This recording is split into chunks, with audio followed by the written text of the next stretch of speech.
We are going to call the city council work session agenda to order for Thursday, July 9th. A little past 6:30, but our agenda tonight, and really our only item on the agenda, is the tobacco ordinance. We do not have new business. We don't have anything that we've already pre-published. So in talking with the city attorney here, we need to. You want to take it from here so that I know. Okay. So I did have a minute just to look at your rules. This is a work session. It is not a standing work session.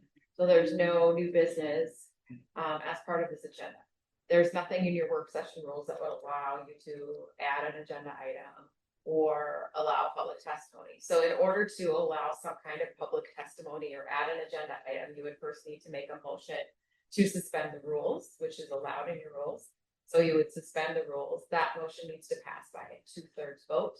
And then there you could make a motion to amend the agenda and add an agenda item. Just one word, because this is what you paid me to do. Be a little careful about opening the door to add items, because once you allow it once, you'll be expected to allow it again. So if you choose to amend your agenda, I would just invite you to explain to the record what makes this unique so that you don't risk that door opening. So yes. Can I ask a clarifying question? If there's nothing in the rules, in our city council rules, that preclude us from adding something to this type of meeting, wouldn't it default to Robert's then? Right, that's what I'm following. And in Robert's rules, there's a whole section on adding items to agendas. And I think you can add items to the agenda, but you would first need to suspend the rules because your rules of procedure trump Robert's rules and your agenda is set. And so this isn't part of your agenda. So we need to amend your agenda. There's nothing in your work session agenda that tells you how to do that. So I would just encourage you to do that as a suspension of the rules, because your rules don't allow for this kind of meeting, this kind of hearing at this meeting. So I would encourage you to suspend the rules and then amend the agenda. So just to clarify, what you said is does not allow us to change the agenda. So there's something in the rule that doesn't allow it or does not speak to it. The rules do not include provisions for something that's not on your agenda, and they don't explicitly allow. There isn't a prohibition that says thou shalt not.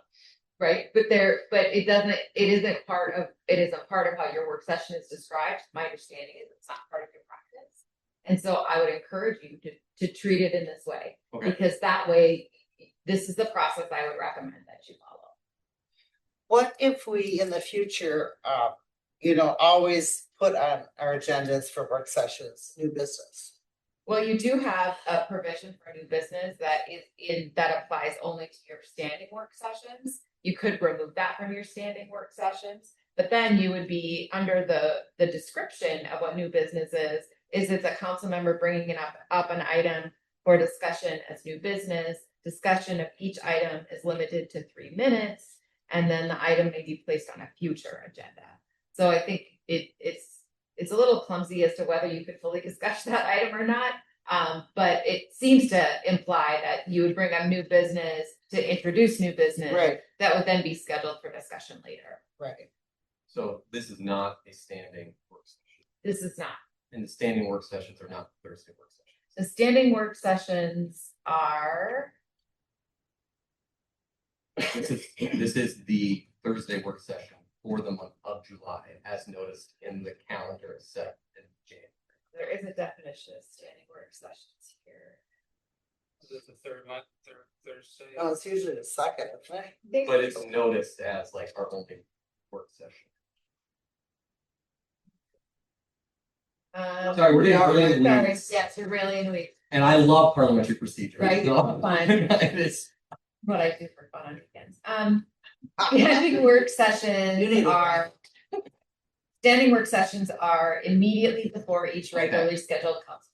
Okay, so those are the standing work. I knew I read that. Okay, that's good. I just wasn't sure. So these are just The other ones. These are, well, I think that these are actual called additional work sessions, that's not other. Gotcha. And they're typically scheduled on the second Thursday of the So yeah, I'd be, for next year, we can amend the rules and define these better. Well, for what about tonight? So I don't know, I don't think, most of the council has no idea what's going on unless. You may be aware of this issue around flock cameras in the ether. There's been I've gotten a lot of constituent complaints about it. I have heard from Nina, a constituent and resident, wish to address the council. Since July, we only have 2 meetings, and the next one is at the end of the month. 21st. The 21st. I had talked with the mayor and said, hey, could we amend the agenda and see? Yeah, I'm pretty easy. Yeah. I mean, if residents want to talk, I want to hear about it. So, but And we've never had this happen before. It's not an issue so high, but people want to do that. So I guess I would move that we suspend the rules so that we can have Nina talk to us for a maximum of 5 minutes on this topic, just so we can hear it and then essentially treat it like a new business item. So we can not really discuss it, but just to say whether or not we want to add it. yes, So yeah, I move to suspend the rules, I guess. I'll second that motion. and then do we want to quantify why we're doing this? Because we have limited meetings this month. And there isn't as much opportunity for residents to address us. Because in July and August, we just have one official meeting where there's an opportunity for open forum. So we're just trying to, make it a little more convenient this month for residents to chat with us On this issue on this issue. for 5 minutes. For maximum. Well, if it's Hennepin County, it's 2. Do it. All right, so any other discussion on this? And all in favor of suspending the rules, say aye. Aye. Any opposed? Okay, Now do I have to move to add this? Okay. I move to add to the agenda a new business discussion with a guest speaker, Nina, for a maximum of 5 minutes. Second. okay, all in favor? Any opposed? Okay. So are we, we're good to go? Okay. So Nina. Welcome, Thank you. Where should I address you? Just wherever you're most comfortable. well, thank you very much for going through all of the procedures to make sure that we're on the straight and narrow, and I'm very grateful for your time this evening. So as a citizen of Crystal, I am against mass transit systems. And the flock systems share, track, and log our movements without a warrant, regardless of if the individual has been suspected of a crime. Their AI algorithms track your make, model, color, license plate, any unique bumper stickers, any scratches, and can be uploaded to a national database that's accessible by any law enforcement agency or block customer, and that includes HOAs, private businesses, etc. My concern is the minimal oversight and regulation into how this data is being used. I share great concerns about how Block was brought into Crystal with a grant, meaning it was not put forth to the city council. I find that really concerning and one example in the lack of transparency. But I also think the lack of transparency in how the data is being stored and the lack of accountability when public and private sectors abuse this data is severe cause for concern. Seeing the weaponization of the flock cameras with ICE and CBP are another example of how the data is being used, not in the name of city safety, but in furthering political motivations. Automatic traffic enforcement systems are completely different, and that is more palatable than an insecure literal spyware. And there are many other tools that our law enforcement can use that does not surveil citizens without probable cause or reasonable suspicion. Some residents may say they don't have a problem with these cameras being installed because they're not doing anything wrong. And my response to that is, I am not doing anything wrong, so I do not want to be monitored, tracked, and have my information logged in the system. I understand Minnesota is putting some laws in place, but I believe that this issue calls for very strict laws into how all of our data is being used or shared. And I don't think that this is a secure system to protect our citizens' information and whereabouts. Block also has the ability to literally change the terms and conditions, and that takes away our city's power into how we control that data. It's an expectation of mine as a citizen that the city of Crystal is doing everything within their reach to keep us safe. As US citizens, we have a right to a reasonable expectation of privacy. And I believe that sometimes safety is not allowing systems marketed for safety to reach our community. So, thank you. Thank you. So, it's my opinion that we need to add this to an agenda item at one of the council meetings coming up. And then allow for discussion amongst other residents. So are we all kind of in agreement that we would like to discuss this? I do have a question. I mean, it would be at a work session or a council meeting, probably a council meeting, because then people could chat about it at open forum. Well, quick question. You say residents discuss this. Do you want like a town hall for it? Or do you want us to discuss? I'm okay with the town hall if the police department would. I would start with us. So I actually asked Brian about this last time I saw him, because just today, a resident reached out, it's the same, but I'm just concerned about. So what's your preference? Have it at a work session or have it at a council meeting? I'm saying I have asked Brian when he brings his next quarterly update To talk about to it. provide information on how the city uses it. Okay, I would like to start with education for the council. We could certainly have open forum as we always do for Right. residents to speak to it, chime in. and then we can go from there. I think we should discuss it in a work session, because you and I, we've talked about this extensively throughout my career. About these cameras and scanners per se. But if we do it in a work session, then the residents can't share their input. Could we notice it as the public?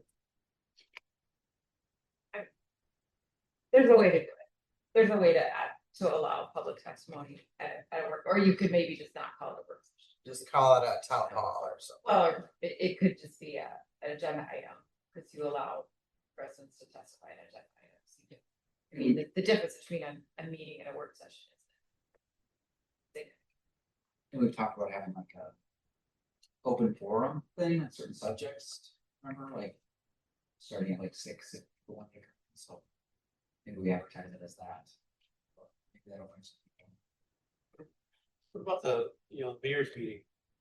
Remember that we were talking about having? Isn't that the Same thing. yeah? Yeah, So I feel like we know what the concerns are, it's kind of the same, everyone's saying the same thing. So I guess for me personally, I would rather have like a work session with Brian, and the police department, and like Tasha said, more of an educational piece for us. To kind of understand, their point of view of it, if they have concerns of it and all of that before bringing it to the public meeting, only because we already know what the public's concerns are. So I think it's more for me, it's more of an education for me from the police. well, the public, yeah, go I ahead. would agree with that, and then at that session, we could decide what the next step is. Yeah, absolutely. But I do think we need to open this up to the public at some point, and say what they want to say about it. And also be educated on how the city is connected. So that's the first step of the work session, that's my vote. I'm fine if we talk about it in a work session in the future. I would just say that I think the sooner we're able to have some community engagement around it, the better. Just because one of the largest concerns here is the opaqueness of all of it. And I think, yes, we maybe know a lot of the arguments, but there is more to people coming and expressing their opinion than just us learning the arguments. There's also just kind of the whole democratic notion of being able to come and speak to your Right. leaders. And I think that there's value in people doing that. And so I'm all for just having a public forum to start with, because I think that that's kind of where we are. I mean, as we've talked about this work session in the past already, but I do think that there's new information that's happened since then, but. Do you think that the engagement piece should be with the public and the council, or more with the public and the Brian? Oh, no, the council. It's about it's about, you know, they elect, I don't know how many people, I've gotten more comments about block cameras in the last few months than almost I think I got with the whole ICE thing when it was happening, honestly. It's been, the lag of it has been really surprising to me. So I think that there is something out there where we just need to have I would recommend having some of that community engagement, some of that. But I mean, I would like the police chief to be there too. Oh, to tell 100%, them I the agree. facts. Yeah. I agree. I just think if we don't give an opportunity for people to come and speak their minds, they're going to come anyways. And it's just going to get Correct. messier. I agree. Because if we have a work session before we have an opportunity for them to come and address us, they're just going to show up to the work session that we noticed as block cameras, and they're just going to be angry. If I may, Mayor, I think it would be worthwhile to have Brian or someone from police talk about what the contract between the city and block actually says. Yeah.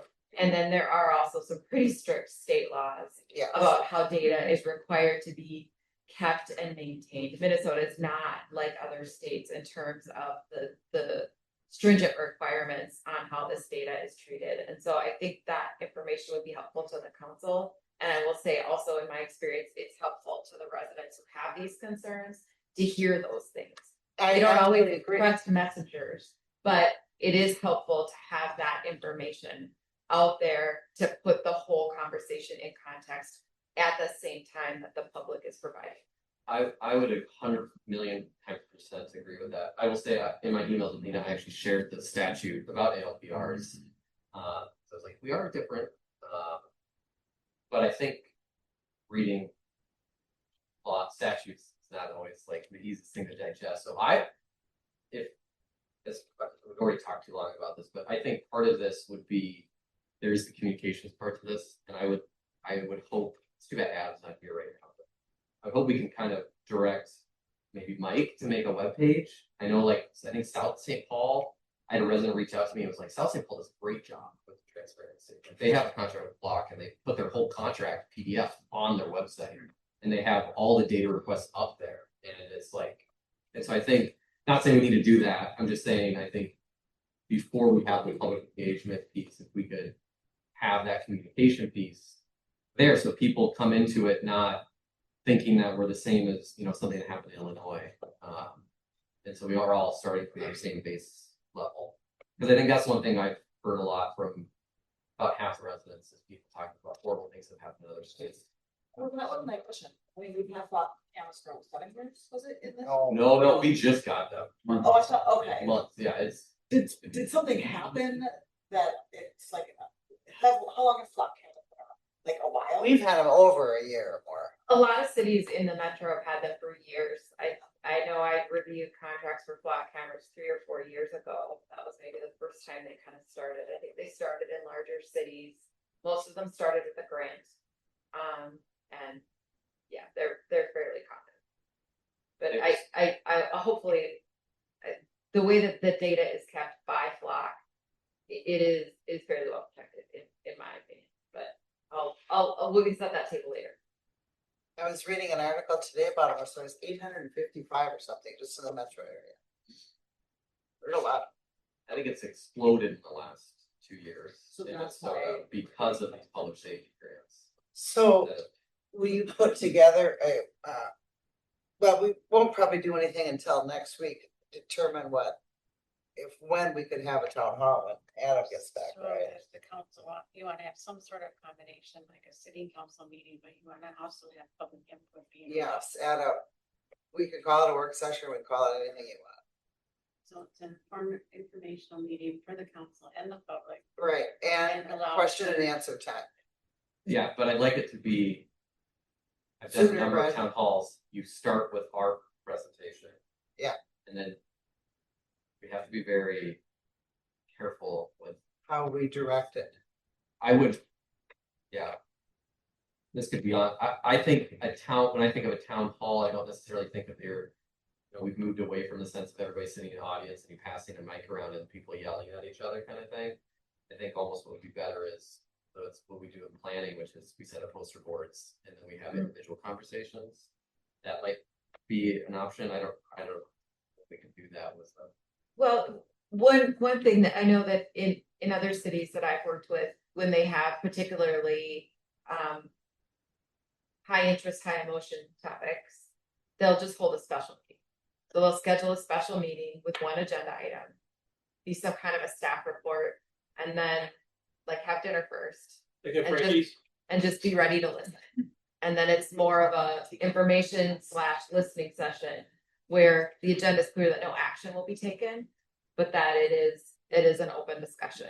You have your subject matter experts available if you want to allow questions, but it is an opportunity for people that this is their day to talk about this item. Okay. And sometimes, I had worked for a city that did it a few times and literally scheduled it on a not on their regular meeting day, a special meeting on a special day with one agenda item, so that it got all the time that it needed. Well, could it not be like when we had the sex offender that moved in and we had, the meeting here where everyone wanted to come and Brian was there and then who was the guy that gave the big presentation on it? Somebody from, DPS. from the state. Okay, like, could we do something like that? I You mean, can do just about anything you want, right? But if you're meeting as a council, you need to notice that as a meeting of some kind. So special meetings, the term I like to use, because that's the one that's what the open meeting law calls it. You could call it a town hall, you could call it a listening session, you can call it whatever you want. But you're gonna need to notice it if the full council's gonna be there, which I'm assuming Yes. by conversation we're having. So, yeah, you could do whatever you want. You have people testify, create your own agenda. I don't think there's a lot of rules around it, particularly if you're calling it a special meeting. When you call a special meeting, as you probably know, you have to say, here's your agenda, and then you're stuck with it. Can't amend a special meeting. So little head count, what people want to do. I like the idea of just having a specific meeting just for this issue. Yeah, me too. Yeah. And then rather than try to get it all done in 30 minutes and then go to a council meeting. Right. Yeah.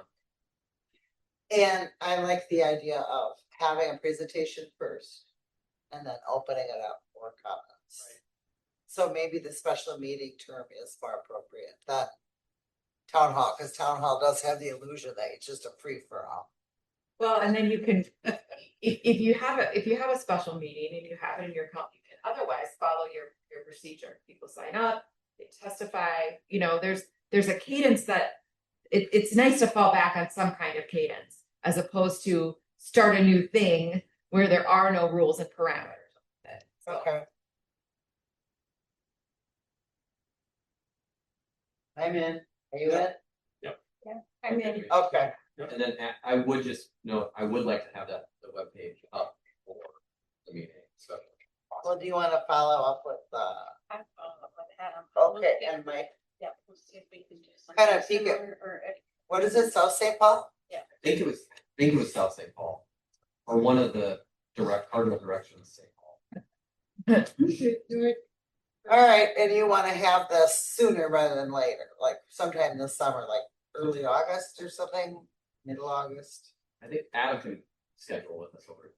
Okay. All right, you can put that one to bed right now then? Okay. All right, now, we will unsuspend the meeting now, right? Is that right? Or I think you just move on. just go on to the next one? Okay, we're gonna talk about tobacco.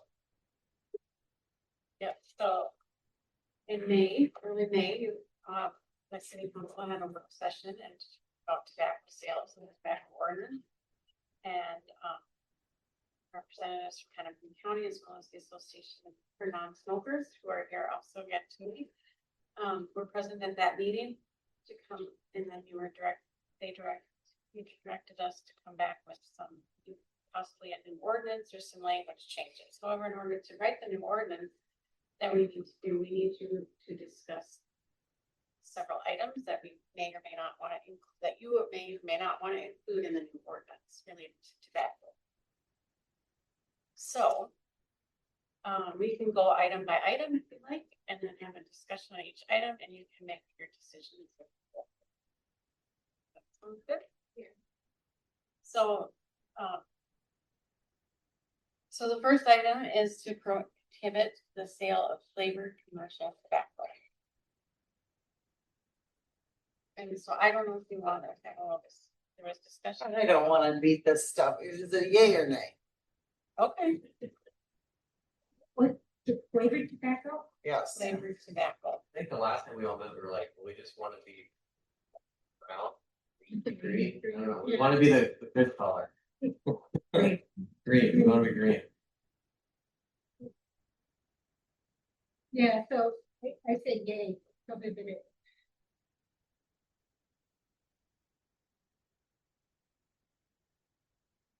Alright. As a smoker. But not menthol.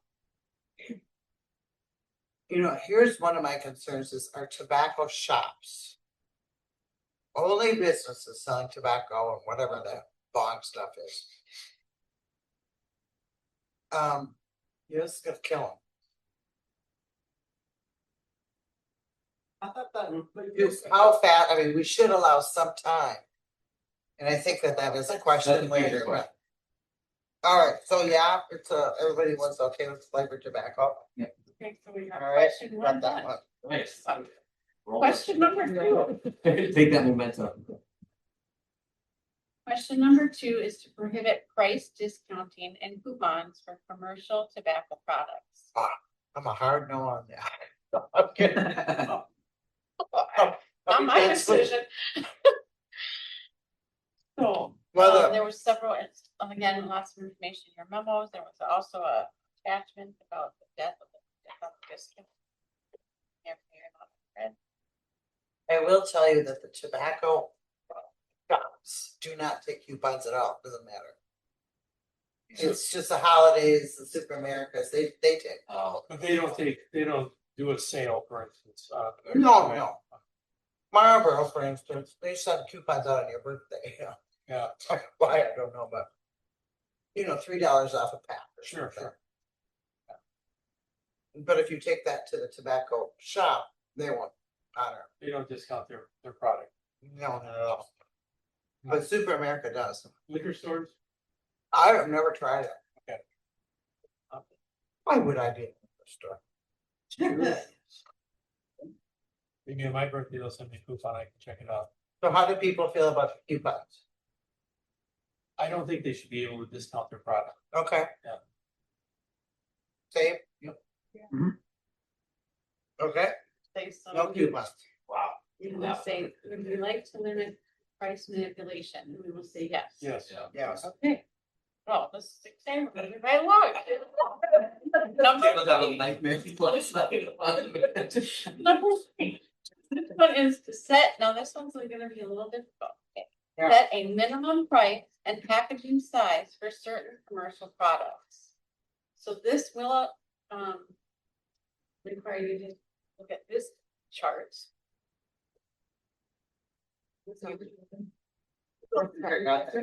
That's should be. Focus, yes or no? So first you have to decide, would you like to set a minimum price and the package size? If so, then we're gonna go to this chart and we go through each one. So. And I have a few extra charts if you need. Thank you. I need one. You could pass one down, Hang on. or I can share. We don't. It's okay. We already.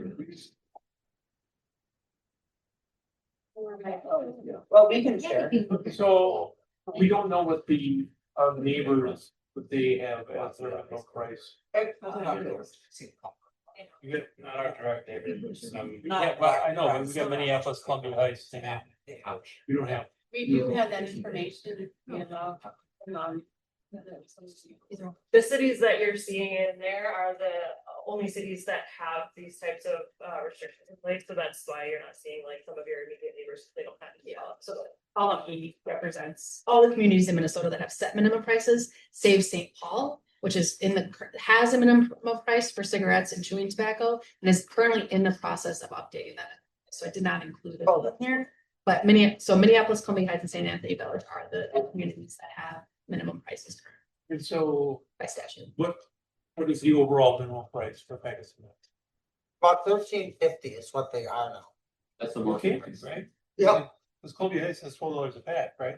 And they did a price assessment in their stores ahead of time and said, we looked at the average price, high, low, and they said at the time, when they passed this last December, that they wanted to set a minimum price of $12. Minneapolis and St. Anthony Village did similar assessments, but landed on $15. There isn't a perfect science on the price, but I think that it's the combination of looking at what other communities have done, perhaps looking at some of the prices in your stores, and then deciding. Okay, so since we've already said that we don't allow discounts on tobacco products, right? And then, so therefore, I mean, and there is an overall, state regulated, floor On cigarettes, on cigarettes. not on these other products. When you say other products, you mean like you're talking about like All the rows. okay, Yeah. all right, so maybe it's not so much cigarettes that we gotta focus on, maybe it's the other I products. agree. But the state minimum is not, I mean, the $15 is more in line with what people are actually paying. Oh, serious? It's really $15 a pack. It's disgusting. I mean, you can see Columbia Heights is 12, so I think, take those, balance those. Well, there are some, like, off brands kind of that might be $8 a Yep. pack or $9. Yep. That's probably what. And then there's natural American spirits that could be $18 a pound. So I smoke Marlboro Lights. there's no lights, but there's so many. The golds or whatever the hell they're called. This one. Oh, that's the one that's. I gotta be the only paying. I didn't know that.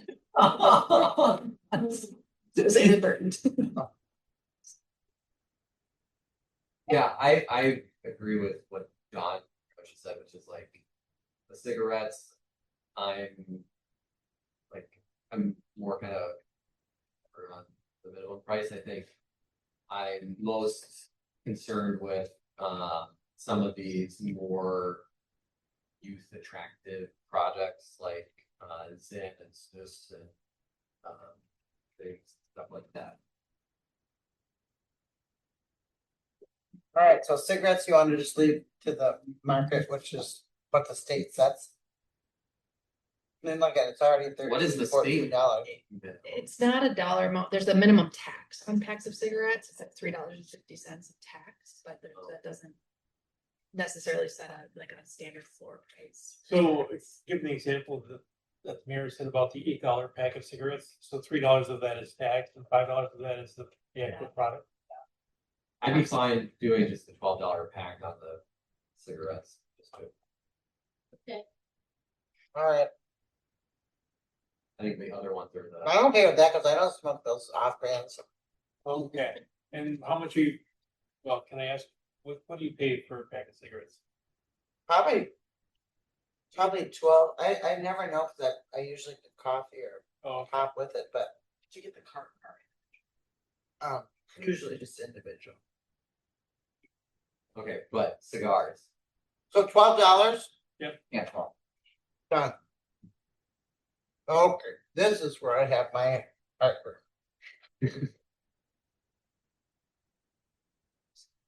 These 2 packs of cigars. I don't know if they're getting stolen. I don't know what the deal is with these things. But I think the youth are getting them somehow. And they smoke them and then they throw the litter. I can tell you, I pick up hundreds of these things. But you're I've seen a lot. I would say the model ordinance, which sounds good to me. What is that? So public health law. So that's in that column, the left where it says tax size, and yeah, it's listed what the model ordinance suggestion is for minimum prices on these products as well. And that model ordinance is from the public health. Correct, definition. Tax to 5. Yeah, so the And- cigars ones is a little more complex because this both limits the pack size. You referenced, cigar packs with like 2 cigars in it. If you adopted the model, you would no longer be able to even sell a pack of 2. You would have to sell at least a pack of 5, and it would have to be at least $15. So a pack of 5 is actually 10 cigars, correct? No, No. 5. 5 sticks. Yeah, at $3 per stick. Yeah. Can someone just help me, so we're forcing people to buy more of something we don't want them to maybe have? It's a balance for sure, because the higher price would also drive down consumption, so. Overall. So some other cities have not set that package size minimum. They say, yeah, you can sell the 2-pack, but this still has to be at least $3 per cigar. So you'd have to sell a 2-pack for $6. You'd have to sell a 3-pack for $9, 4-pack for 12, so on and so on. So you still get to the same price, a little less complicated, but there's a trade-off. Do you have to set price per cigar, or could you make like the 2 packs more expensive per cigar? Yeah, you could. I can't think of a city that's done exactly that. I like the standard of if we're gonna have different package sizing, I think that the per unit cost should be the same, because otherwise it seems a little, I don't want to say, but Well, 5, that would still be $3 a piece. Right, no, I know, I'm just saying if Taji has heard word about packaging sizing, I just would want to have the per unit. Yeah, I think I'm in favor of, more of the per unit. I understand, it sounds like it's more from a litter perspective that you're passionate about. I'm passionate about health too. Yeah. But if you do the 5, a lot of the, younger youth, might not have $15, so they would not be able to buy It'd it. be less attractive to try for the first time or something like that. Right. That's what I'm thinking, but I Yeah, don't know but if I that's- think if you and your friend want to try some, well, now you got 5 instead of 2. Now you're gonna get some other people that, hey, we got a couple extra. I don't know. But I understand maybe they would buy it in the first place. So I That's how it used to be. I mean, it's like, you never bought cigarettes for yourself, you always smoked other people's cigarettes, right? Oh, Yeah, That's and then true. it had to be too expensive, it's like buy your own. Well, if you want to make a 2-pack allowable, then just make it $15. $15 for a 2-pack of cigarettes. Well, I mean, I don't know. I guess I just kind of prefer to the language that the philosopher of.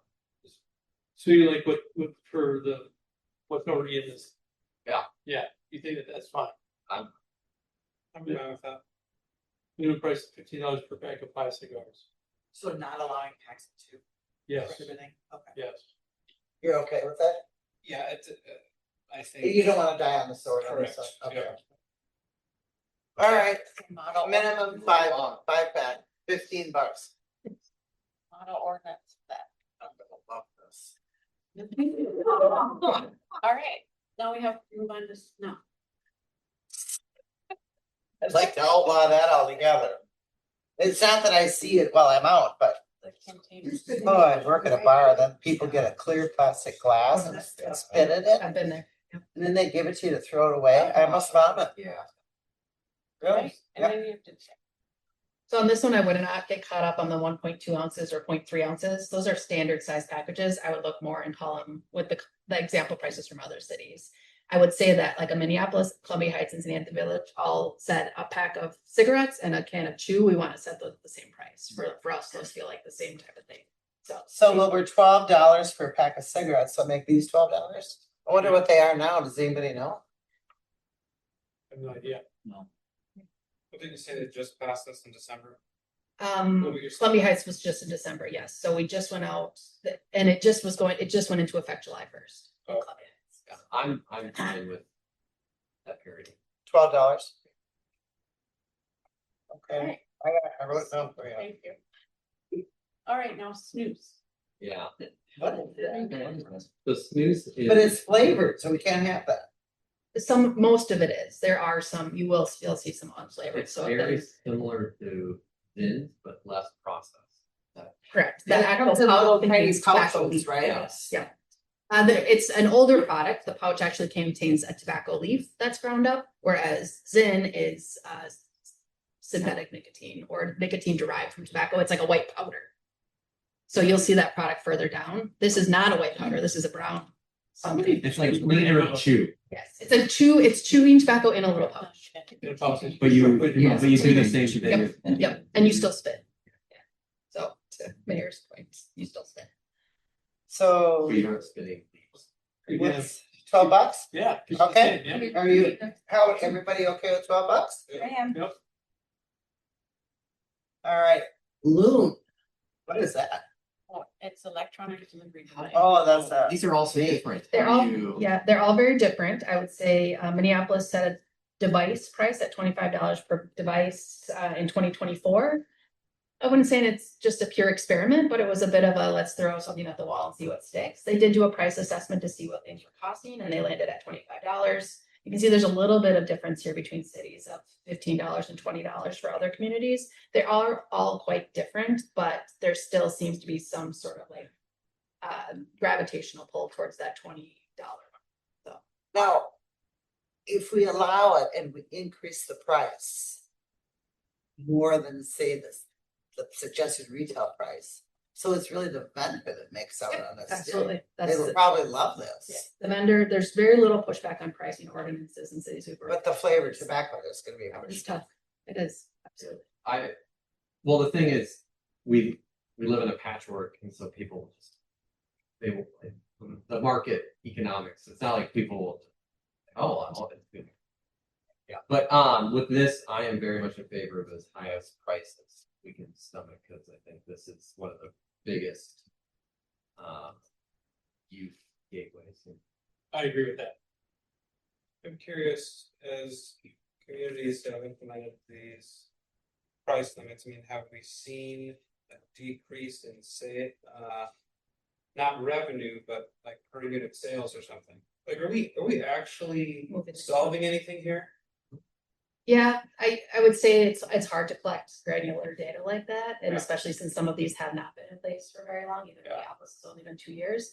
We did do an assessment in Minneapolis of a sample size of stores after the ordinance had been in effect for a year, and that's still kind of anecdotal from store owners reporting that sales have been driven down by this, and that people are reporting to them that they're either lessening their use, quitting, or going elsewhere. And I can share that data. Now on these vapes. So like a vape for $25, does that last for a long, long time, or?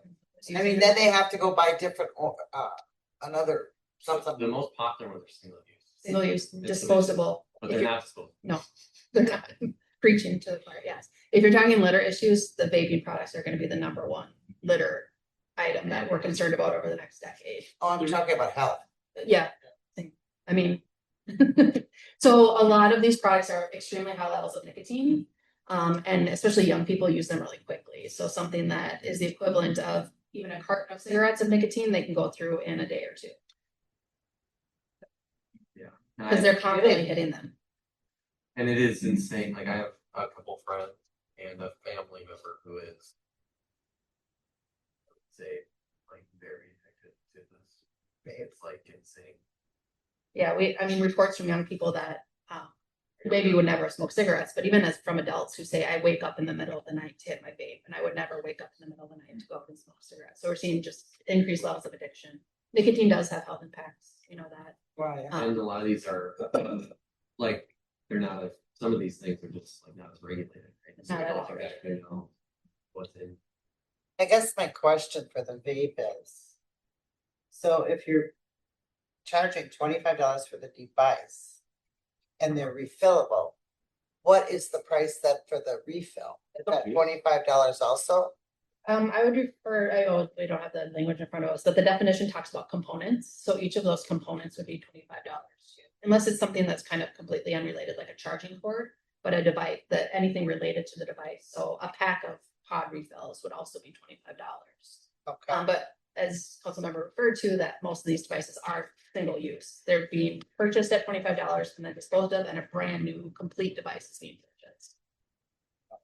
pretty expensive. Though. If we do that, are the manufacturers going to start making it where it's more than just one refill that comes in a package? It's possible. I don't know that they would react to a market this, this size. It would have to be broader than that. We have not seen that in other cities. So would it be proactive to say that now, like just limiting one per package and the price of $25? It's possible, yeah. Good. A lot of them though are not those pods anymore. Those have kind of become dated devices. So, but still worth kind of plugging that hole, I would say, and we could figure out language to do that. All right, so where's everybody's comfort level on the vape? Well, for most of the times when I see vapes for sale, they're minimum $20, so I think we should 25, 25, yeah. I'm at 25. 25. 25. I'd go higher, but yeah, that's. There is a piece in the language that is an automatic inflator, so that your price, you don't have to revisit this as an ordinance every year. If you want to price, there's something there. Sure. We like, Take the CPI or something. Or Minneapolis or something like that, right? Remember they changed to, or the big city. We use that as the. No, I just like taking it to inflation. I think that's. And that would only apply to this device, not to everything. Correct. All- To the price of all the All products. of them. I To mean, all the we're gonna products. adjust the price of them. I'm a little cautious. I think that a better practice would be to just annually adjust the prices. Otherwise, it's just very unclear in your ordinance. If I'm a store that wants to comply and it's 3 years from now, what was the CPI over the last 2 years and how do I do that math? I would recommend that you just very clearly publish those numbers. You could adopt it as a separate fee schedule if you want, however you want to do it, but I really wouldn't recommend just kind of a set it and forget it based on. Can the language say that it will be adjusted to CPI, but then that it will also be posted every year? You could certainly say that you're adjusting it to CPI, but then you limit yourself to CPI. So Oh, it's if, this market. if you realize that, oh, it's $25 this year and based on CPI next year, it's gonna be $27.42. Why don't we round it up to $27.50? Well, it says we're stuck with CPI. I would just have an annual inflator, have that conversation every year. Okay, when you say annual inflator, Give yourself the ability to, you can raise it anytime you want. You can amend an ordinance. It depends on, and I'll take a look at this too, my thought is we'll probably adopting a separate schedule would be, because then you just go in annually and adjust the schedule. Okay. Rather than have to go through the underline and the strikeout and the this and that. Yeah. You could just have to I like that idea. adopt a schedule. I like that. I think that's great. Okay, First go around 25. 25. That was a thumbs up. Thumbs up. Okay. All right, Zim. The model language suggests $20 for packs of up to 15 pouches. And adding $1 per pouch for packages greater than 15. It is like. No Minnesota community has set a minimum price for these products yet. We would be a Should be the first one. We would be a groundbreaker. We'd be on the vanguard. I will say St. Paul is looking at doing this, so. I know. Might be a bit of a I know. Oh, St. Paul, they'll take 10 years. Can you to make smell this St. Paul? decision, right? I would say. Why, why, You know what I mean? Yeah, absolutely. And yeah, I think you're right. why didn't St. Anthony or Columbia Heights do that? This is relatively. That's, like, do you know why St. Anthony Village or Columbia Heights did do a minimum price? I was just discussing with the city attorney that we couldn't quite figure out how to write language around these products because they're so new and they are so light. A lot of these other products are like a weight-based sort of pricing. So you can see like ounces up here. The industry was so good at kind of manipulating the number of pouches, the weight of the pouches, that we couldn't quite figure out how to set a minimum price. But you can see here the model language said The market is sort of flattening out. We see an average tin contain 15 of these little pouches. So let's use that per pouch as a price. So we're just trying finally figuring it out right now, I would say, so why some of these cities haven't adopted it yet. And I'll also say this is a relatively new product, but the market is exploding Yes. right now. So if you're concerned about young people using vapes, you should also be concerned about these pouches because they're a little out of control. Yeah, youth and young adults. Good. And do these come in flavors too? So the flavors would be eliminated. Absolutely. Highland flavor. I like the model language. You like what? The Model language. The $20? No, dollar pouch. Yeah. It does. Well, the model language is $20 for a pack of 15 pouches. And then And a then dollar. for every dollar, every pouch over, it's a dollar. Yeah. $1. Okay. Look, sounds great. So $20? 20, every thumbs up, okay? Done. Next one. Shisha. Shisha. What? It's for hookah. Yeah. This is really old thing. This is not very common. No. I will say we do have probably, I think, one of like maybe less than 10 licensed hookah lounges, legal licensed hookah lounges in maybe the state, the way John described it, because there's some weird legally non-conforming stuff with cigar tasting. Sampling. Yep, a sampling. Where do you buy this stuff? Is that at a You can buy it at tobacco shops, but I think a lot of so my question on this was for the on sale, how would this affect on sale sales like at the hookah lounge? Well, if they're sampling, they're not supposed to be selling it for a monetary value. They're supposed to be giving it for free and supposed to be renting the pipe or selling some other Oh, thing. that's probably So yeah. they should only Yeah, be selling right. it off sale and then refer to this. We could have a discussion about the sampling lounge too if you like. I don't. But they should not be selling it because Yeah. they are technically utilizing a loophole in state law and saying they're providing free samples to them. Okay. Sounds good. That's good to know. so model language here? Sure. Yes. Yes. Yep. So we would communicate that information to the lounge and then they would know that they can't like have like a side counter where they actually sell the product. I think they could also sell it, but it would have to be for use offsite. Okay, Yeah. all right. Offsite, yeah. And just so you all know, this is an ordinance that requires you notify all license holders before you make a change. Okay. So everyone's Yeah. 30 days. All right, that passes. Much more. Shisha is $20. Shisha. Loose tobacco. $15 for packages of 1.5 ounces. Package. That's a typical package size. Adding $3 for each half ounce or 0.5. So in some of the tobacco shops, they have like obviously loose tobacco, so it'd be based on whatever weight, so you can get like 3 ounces or something like that, right? Then it would be $30. $30, even the price. All right, so do the model language on that one too. All right, done. Everybody okay? I mean, I'm okay with that. all right. I'm gonna ask a question on this and one real quickly. So it's $20 for packs of 15. And then only $1 extra for anything greater than 15, so they could add an additional. Per pouch, $1 per pouch. So if there's a pack of 16, it'd be $21. And we've seen packs of about 18. Okay. Yeah, so it's per each little tiny pouch in the container. Yep.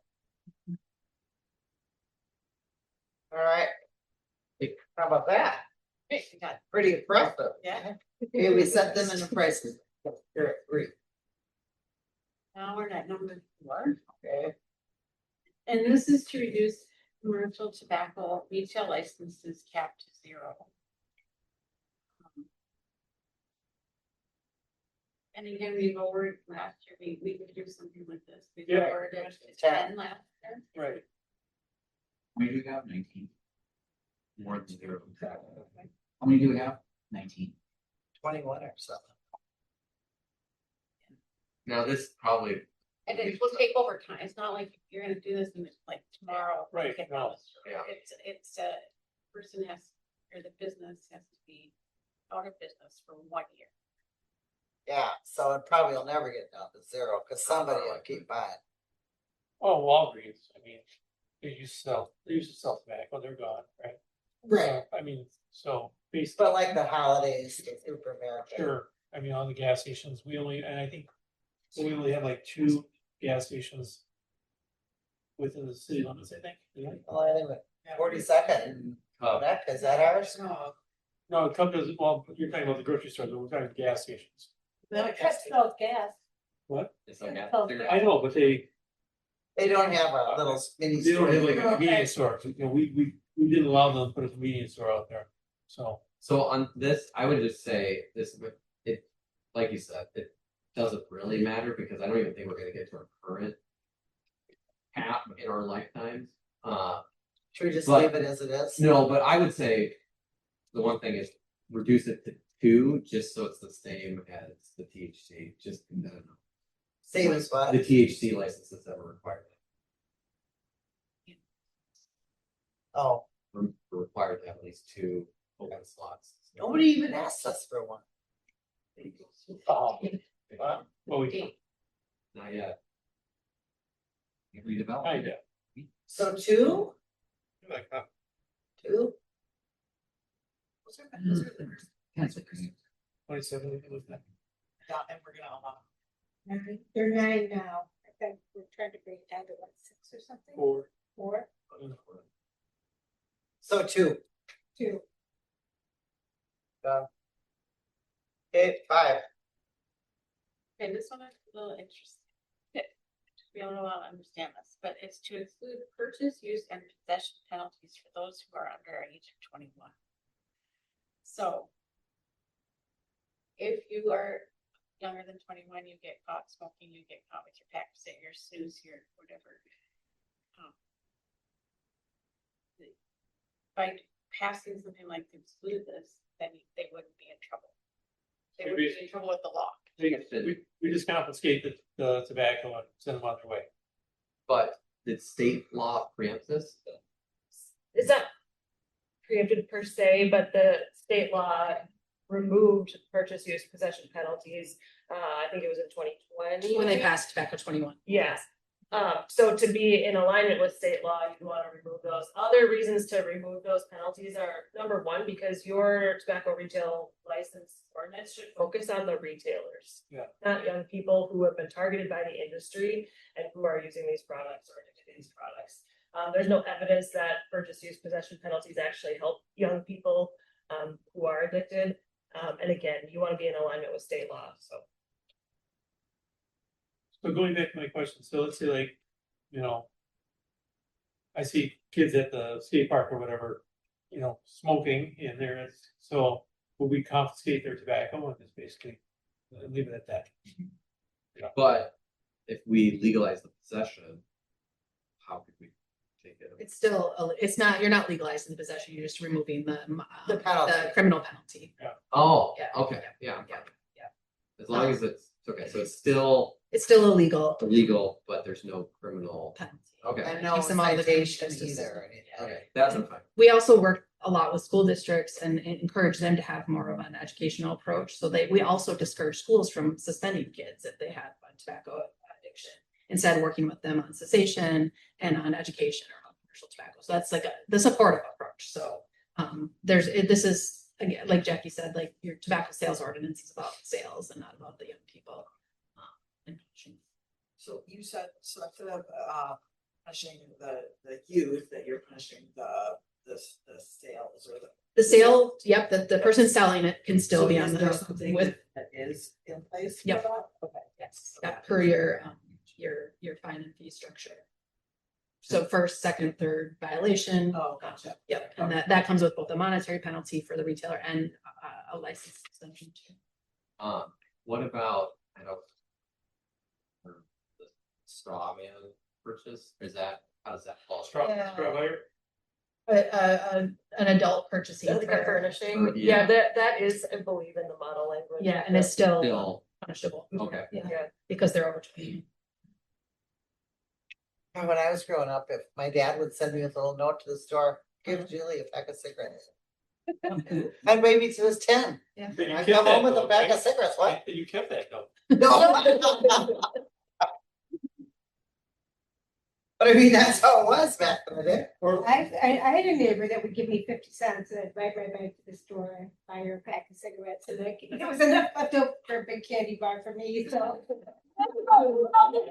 Put in a vending machine outside. Yeah. All right, so everybody, who's, I have no heartburn, changing the, ordinance to be in compliance with the state law. I think we should. Okay, okay, that's done. Okay, so now this one, the next items that we have to talk about is the effective date. Yeah, this is where it's gonna get dicey.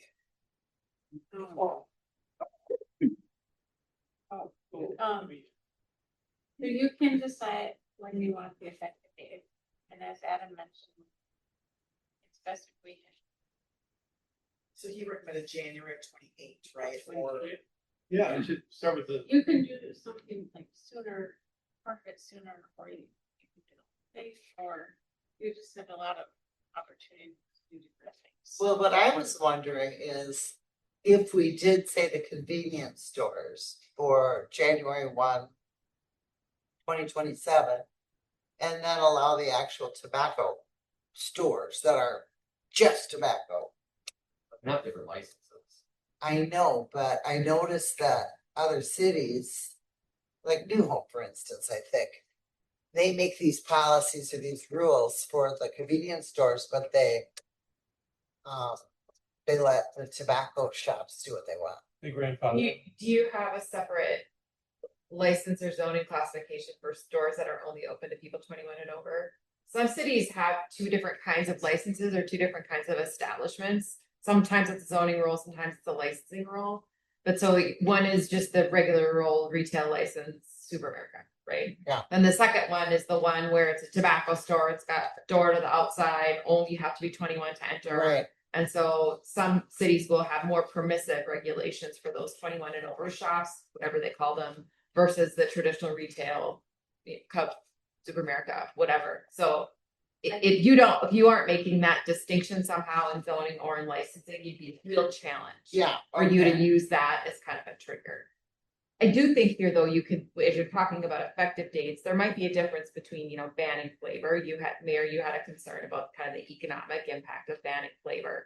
So you may want to set that effective date out further, but you've just had a conversation about price caps and about what the market's bearing today. You wouldn't want to turn on that switch in 30 days, but it wouldn't need to maybe wait as long as the issue that you're concerned about the economic impact. I noticed in New Hope something interesting a few weeks ago. There's a gas station on Winnetka and Bass Lake Road. Oh, yeah. And it was kind of interesting to me because they used to have cigarettes in the gas station itself. You go in, you buy your gas, you get a pack of cigarettes, a cup of coffee, and you walk out. Now, however, you have to walk to a separate little building next door that's got a separate door. And all of a sudden it's its own smoke shop. Oh, kind of like liquor stores.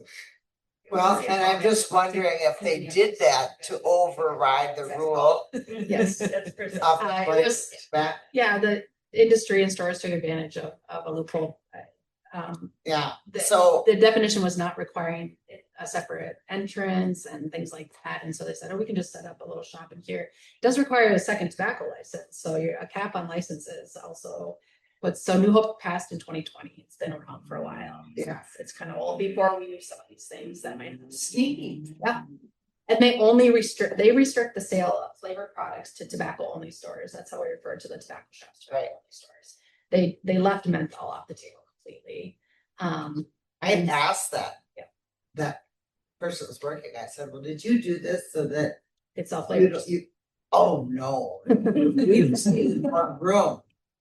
No, we saw so many in Minneapolis, apartments there that they put up a wall, piece of fiberboard and Yeah. created a separate. But now they wouldn't be able to do that here because we are gonna limit it to 2. Correct. And, well, we already have passed the ordinance, we aren't allowing any more, so that's on the books. And we've improved the definition of tobacco shop in model ordinance language that says you have to have a separate entrance. And all sorts of things. You have to drive 90% of your revenue from tobacco.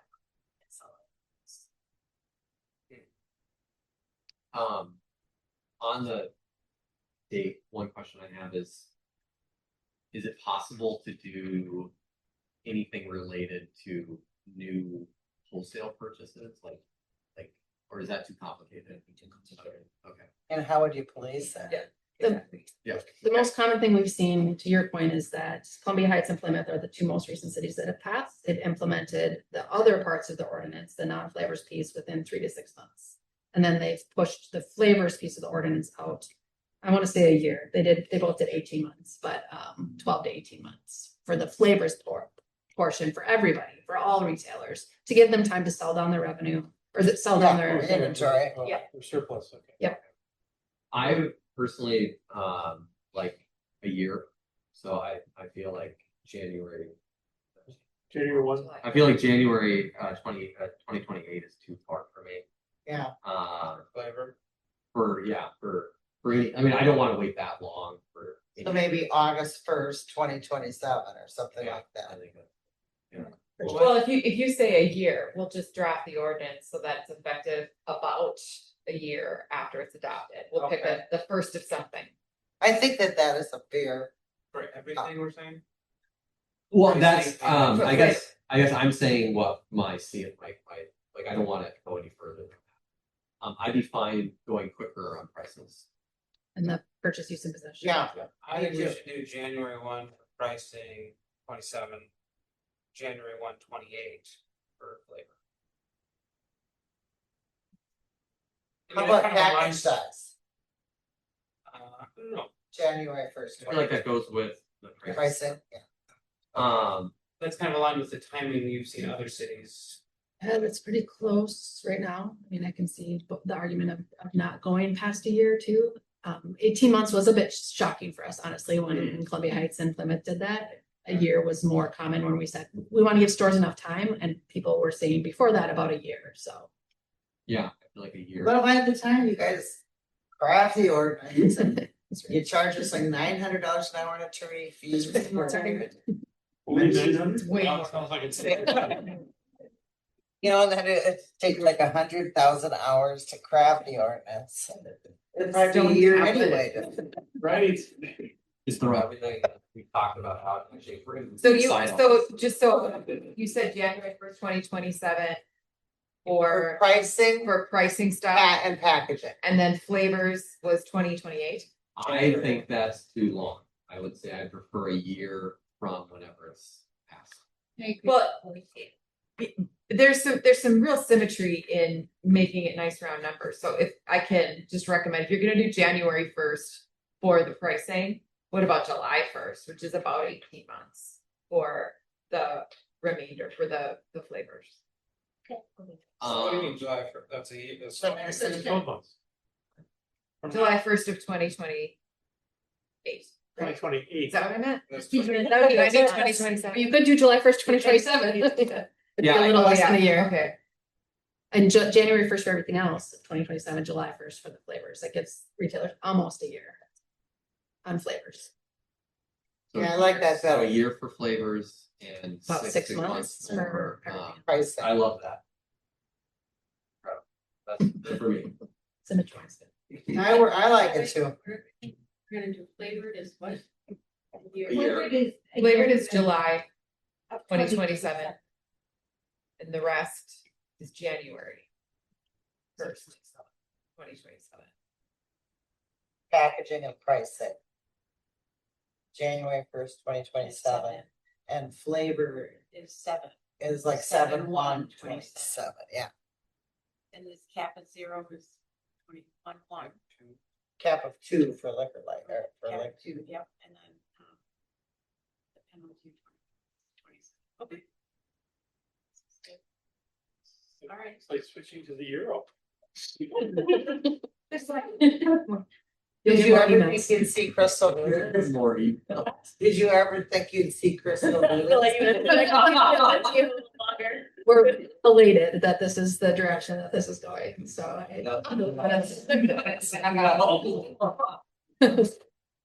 This is very helpful, so now, because we got this direction, then, as we talked about, then now the next step will be drafting the forecast. Your city attorney will work on that, using the model language that has been provided. One question I have is, will more compliance checks be required, or how do we actually make sure this thing? We did not include the increase of the, right now you have one compliance check a year. If you wanna change that, we could change that. I would like to make sure that the staff time that it takes to go and make sure that the prices are right, that they're selling the right stuff, that they're not selling all that happens, and then that price is reflected in the license fee. Well, your fees are going up. Well, yeah, because we have, I mean, yeah, and honestly, I feel like we probably should have been doing more. Well, do you know how much a liquor license is for a business in town? It's not much. It's $6,600 a year. You don't think that's much? That's a lot of money. Cause we got some places that have. A I liquor mean, you license. make a lot of money off of it. Well, anyway, that's a whole different thing. That's a whole other thing. Into the tobacco license. Don't know that. I have a question. So like, part of the licensing would be, we'd be asking, we could say, tell them to self-regulate, to tell us like, what are your prices based, or something like that. And let them know that there will be a compliance check, right? So there might be, like randomly, like, we go and pick out, tobacco shops or whatever, and make sure that they're selling it at the price that, that we specified. Does that make sense? Rather than saying that we have to go to every store and make sure that they're. So like the self-compliance is kind of an education piece too. Part of it, because we make it part of the, the licensing process, right? $450 for a tobacco license. So maybe that's something that we should consider a January raising. Or looking at what's all involved in it and what. Yeah. Well, essentially, we want to break even, Why is it so paying the much lower? labor. Well, again, I Go think, higher. Yeah, tobacco. Why is the tobacco license so much lower than other? Tobacco shop makes a lot less than a restaurant. Yeah, it's very, Well- very low margin. I believe liquor licenses are capped by state law. Yeah. Price, the amount you can charge for liquor license is capped by state law. I don't think tobacco's not capped. No, it just says but you should charge what it costs. Anytime you have a fee, and we've had this conversation, your fee can't be more than your cost. So, but your costs aren't limited to the cost for someone at a counter to fill out a form. Your costs are limited to all of your costs, including police costs and other costs related to the activity. So, yeah, so compliance. So if you wanted to add additional details to a license application, any kind of check, that's gonna take staff time. So you would wanna do some math on what that's gonna take and then raise your license to cover that cost. Keep in mind, anytime you raise a license fee for tobacco, that requires 30 days notice, which I'm sure you do when you adopt your annual fee. So this is my long-winded way of saying, if you're gonna raise these fees, raise them when you raise your fees for 2027. Coincidentally, that's when the license changes happen. There's a lot of. Right. So we better put that on our budget schedule. Yep, fee schedule. And we bring the fee schedule to you on an annual basis. Right. Usually you guys approve it in October or November. We can also help with educational mailings to all your retailers. We just did it in Columbia Heights. We have postcards, we have guides for retailers. Our goal is not to have retailers be bad at this. We want them to know the law. So we provide that service just for free to cities where we put together a guide, mailers. Free, we like free. And we say, this is what the price is. This is what you can't sell. This is what you can sell. By that, we can send that out branded as Crystal through Kim and Adam, or we can send it for you, pay the postage. So that's part of this too. And we're happy to go out and visit stores. We can't obviously do anything that would find the store and say this is an actual compliance checks, but we can report back to you all, or report to your police and say, hey, you might want to go check this one store. They seem to be selling stuff. cheap, or they seem to be selling great cigars or something like that, so we also do that for cities. So that part of that process for the coupons and stuff, I've seen like at a Super America store one time, they must have decided to close out certain brands of cigarettes, right? And they were like $4 a pack. That when there's no coupons or promotions, that is precluded. They cannot do that then, You can't right? do that because you're setting a floor price. Okay. Yeah. They could do that if you weren't setting a floor price. Okay. That's why those two pieces go together. Yep. Just verify too, so if we're gonna talk about the fee schedule, we're also in that gonna talk about the compliance checks, increasing them.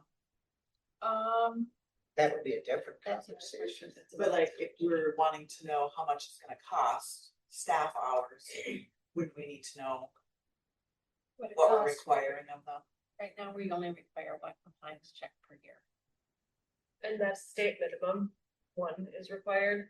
There is also a resource on the Public Health Law Center website, a calculator that kind of lists through the different costs that you should consider when you're determining your fees. So I can share that with you, Kim. Is there a state maximum on how many? No. checks? Whatever it is, To do don't know. quarterly? In a lot of cities, they'll do one or two like annual checks, and then if they have violations, they will go back to those stores and recheck them. Yeah. During that same year to make sure that they're complying. Yeah, they do that with liquor licenses. Too. Yeah. Well, I mean, shouldn't we know if we're gonna change how many we're gonna do before we? Well, they change tell them, them? they always give them a month's notice. But that'll be related to the fee schedule, which won't happen, we'll Well, talk about November. I think it would be in your ordinance, how many you have. Oh, Well, you could put in your ordinance if you wanna add them and then have staff give you that price, or you could. I mean, I guess it kind of depends. Do you want the price before do you wanna understand how much you would need to raise license fees by to cover that extra round of inspections before you make the decision? Yeah, on That's whether you what- wanna require it? I mean, even, if we write this entire ordinance and you adopt it and it's all effective and you're still thinking about whether you'd like to add extra inspections, amending an ordinance to throw an extra inspection in is not that difficult to do. So I don't know that we need to have all of these questions answered in order to get the ordinance through. I believe the language is at least one, too, so you could do more than one, like, and say- Right, but if they're looking to make sure that their costs are covered, Right. they're probably gonna want that in the, Yes. And also, a compliance check requires a decoy plus 2 officers. So it's when they, yeah, so it's like, it's when they have time to be able to complete those compliance checks, and that's why you take a random number and generally include some of the, repeat offenders.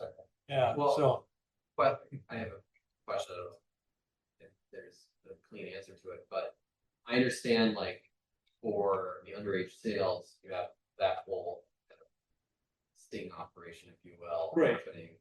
But then for just inspecting Price. the prices set, are that you selling things is that something that requires a licensed peace officer, or is that something that like our code enforcement folks can do? larger cities have licensed inspectors, and that's part of what they do, is they'll go into the stores and check prices and check some of theirs, like in St. Paul, you're not allowed to buy single cigarettes, so they'll send a licensed inspector in and ask to buy a single cigarette, and there you go, you're done, you know what I mean? So, I mean, the age-related compliance checks are complicated, because you need an underage person. And so that complicates things quite a bit, but for the other regulations, that would need to be a law enforcement officer. Because we just hired a new commercial zone, the code inspector, whose main purview is supposed to be focusing on businesses. John isn't here to say that this person already has too much work, but would that type of person be able to be trained to do this? Imagine, yes, but they might already have too much work, right? They're more in the commercial with the Building. building commercial, building over and aesthetic, well, I don't know. That's not Or the right word. maintenance. Well, we can all go out and check. But- sure. No.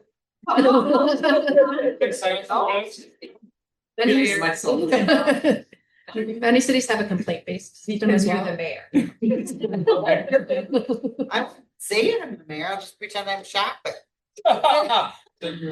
So the state has inspectors that goes out to make sure that they're paying the proper tax, they have the proper tax stamps on their product. Are they also checking they're not checking the No. prices? They're just saying, hey, Yeah, it's usually Or revenue officer? Well, I'm sure the first couple months is gonna be a learning curve for many of them. We've seen complaint-based reporting work really well in some cities. They just use your normal city. If a layperson is out there and sees, oh, there's a pack of menthol cigarettes, they type in, and then your peace officer knows I can go check that store. Right. And not in an overwhelming way, but in a way that allows there to be some accountability to the stores when they know they're only getting officially checked once per year. There might be a complaint against them.